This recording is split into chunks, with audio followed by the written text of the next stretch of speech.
Bon, déjà, je veux vraiment vous dire, allez, vraiment vous dire merci. Alors, à vous ici, et puis à tous les autres qui n'ont pas pu venir, parce que c'était trop loin, mais vraiment, enfin, il n'y a rien de tout ça. Tout ce que vous avez vu au musée, que moi je trouve très beau, putain, c'est pas moi, c'est vraiment un projet collectif. Et il n'y a pas un pantalon, il n'y a pas une vareuse, il n'y a pas un casque qui rajoute pas quelque chose au projet.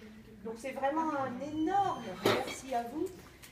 Pas seulement pour avoir tricoté, c'est sûr que vous avez tricoté, vous avez pris du temps, mais je crois que ça va vraiment au-delà de ça. Tout le monde ne s'est pas impliqué de la même façon parce que chacun se met dans le projet comme il a envie de se mettre. À distance ou vraiment, bavard, silencieux, timide, il y a de tout. Et c'est ce qui fait que ce projet, je trouve qu'il est si beau au final. C'est que vraiment chacun y est venu avec ce qu'il était, donc on a vraiment tout. C'est marrant de voir un mélange de gens aussi différents. Vous vivez dans des régions différentes, vous n'avez pas les mêmes âges, pas les mêmes intérêts. Tout a priori un intérêt pour le film, mais même pas. Quoi. Il y en a qui se sont greffés dessus en se fichant du tricot. Mais... Comme de l'an 40. Et ça, je trouve que c'est vraiment chouette. Après, ma terreur, en fait, mais vraiment, ça a été que le groupe ne fonctionne pas pendant un an. Que justement faire travailler des gens ensemble sur un même projet pendant un an, que ça parte en live, qu'il y ait des guerres d'ego, qu'il y ait des gens qui se sentent attaqués. Ça a été vraiment tout le temps ma trouille. Que des paroles qui sont blessées d'autres. Et je me dis là, on arrive à la fin, ça y est, c'est posé, et il n'y a pas eu ça. Et ça, je me dis pratiquement presque plus que le tricot, c'était le plus gros challenge à relever, quoi. Que ça puisse fonctionner comme ça. Alors maintenant, sur le résultat final, moi franchement, je trouve que c'est exactement ce que j'avais en tête. Enfin, il fallait vraiment que ce soit un truc qui soit... C'était pas une performance de tricot, je voulais pas qu'on soit dans le Guinness des records, je voulais que les gens se disent c'est émouvant. J'ai participé à ça, ou je regarde ça pour les gens qui viennent juste en visiteur, et je suis émue.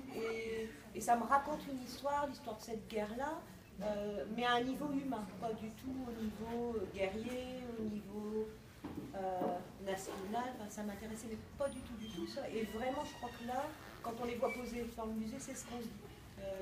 C'est raconter une histoire humaine en fil, en tricot, à 500, et faire passer l'émotion. On oublie tout le reste, et que l'émotion passe, et là, clairement, elle passe.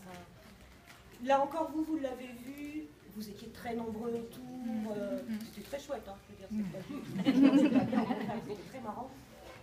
Mais si vous la revoyez à un autre moment, pour ceux qui retourneront après, ou ceux qui habitent dans le coin et qui auront l'occasion d'y retourner, quand on les voit et qu'il n'y a pas grand monde, qu'on doit remonter toute cette longue file là, de soldats pour arriver dans la dernière cabine où il y a le tout seul, bah, l'émotion elle fonctionne. Et là je me dis, bon c'est bon, le pari est gagné, c'est ça qu'on voulait faire. L'idée aussi qu'on ait tricoté la guerre, mais pas la France en guerre, on a tricoté juste des gars qui sont partis à la guerre. Et ça m'a vraiment rappelé ça quand je suis allée voir Notre-Dame de Lorette il y a une quinzaine de jours, avec toutes les nationalités mélangées, il n'y a pas de grade, il n'y a pas de nationalité, il n'y a pas de corps d'armée. Et je me dis, bon, à notre échelle à nous, dans un registre complètement différent, c'est la même chose qui est racontée. C'est vraiment cette histoire-là. Bon, c'est une histoire qui était triste, qui était plombante. Enfin, je veux dire, on a eu plein de témoignages lourds quand même pendant un an. Moi, je suis contente d'en arriver au bout parce que il faut que je passe à autre chose, parce que c'est vraiment plombant. Et paradoxalement, je crois qu'ici, pratiquement tout le monde était dans les groupes qui gravitaient autour. Paradoxalement, ça a été une des années les plus rigolotes que j'ai jamais eues en travaillant sur la guerre. Parce que les échanges entre les gens étaient vraiment drôles. Enfin, c'était chaleureux, c'était drôle, ça se prenait pas la tête. C'était facile. Et ça, c'est très chaud. Il me restera les deux, en fait, au final. Il me restera cette armée qu'on a réussi à faire et cette histoire avec un grand H, on a réussi à raconter en film. Et puis cette chaleur humaine autour, et puis je crois vraiment une vraie sincérité dans les échanges. Je crois que personne n'a fait semblant, et ça c'était vraiment top. Bon, à côté de ça, la grande histoire, je crois que c'est bon, on peut la tricoter. Par contre, là, je vous avoue que je vais repartir à être plus léger pendant un petit moment. Là, pendant un an, de temps en temps, les aiguilles m'ont démangé. Là, je trépigne de faire un Alain Juppé en laine.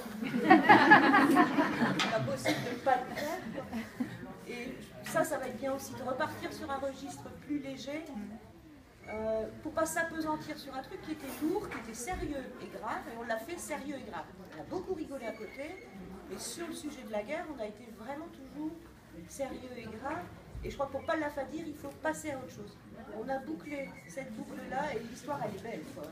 La réalisation est belle, l'histoire est belle. Et on passe à autre chose maintenant.